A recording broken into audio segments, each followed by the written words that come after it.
Le street workout, pour faire très simple, c'est un sport qui consiste à utiliser le poids de son propre corps et uniquement son propre corps pour performer différentes figures, soit sur des agrès, soit au sol, suivant les figures qu'on exécute. On a des composantes dites d'agilité, force. On peut retrouver des composantes un peu d'équilibrisme. Il y avait 78 places qui étaient ouvertes pour cette compétition, réparties sur 2 jours. Sur ces 78 places, j'ai à peu près 60 inscriptions. Généralement, dans une compétition de street workout, c'est divisé en 3 juges. Alors, un qui gère la partie agilité, c'est des 360 dans l'espace. Ensuite, la partie combo, c'est le mix des deux avec la partie agilité et la partie statique. Donc, c'est tout ce qui est figure statique en isométrie et force dynamique. Donc, tout ce qui est planche, push-up, front lever, pull-up.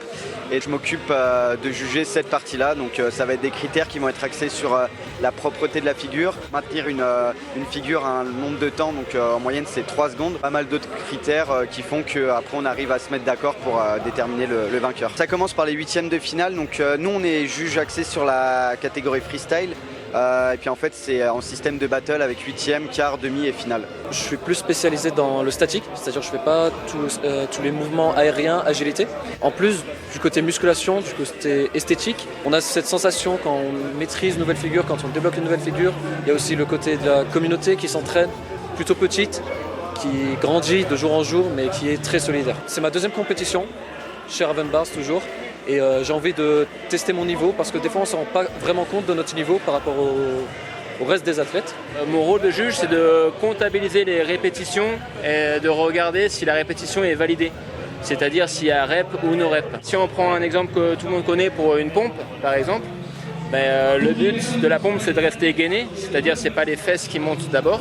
Et je vais placer ma main en dessous, de manière à ce que quand la personne descend, son pectoraux vienne contre ma main et il remonte, il débloque les coudes. On privilégie la qualité des répétitions à la quantité. Ça fait 6 ans que j'en fais, mais ça fait 2 ans que je fais le côté statique où je suis plus spécialisé maintenant. Je fais 5 séances par semaine à peu près de 3 heures où je fais des statiques, je fais des combos, j'enchaîne ça et des fois un peu de renforcement spécifique pour certains mouvements. Les statiques, c'est des figures maintenues, par exemple une planche sur les 2 mains par terre avec les pieds levés.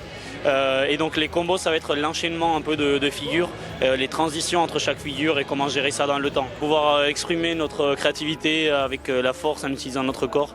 Je suis pas doué à la danse, mais je le vis un peu comme ça avec un retour en fait entre nous, la musique, notre corps et ce que le public voit aussi. Ça fait vibrer en nous aussi, donc c'est trop intéressant. Voilà.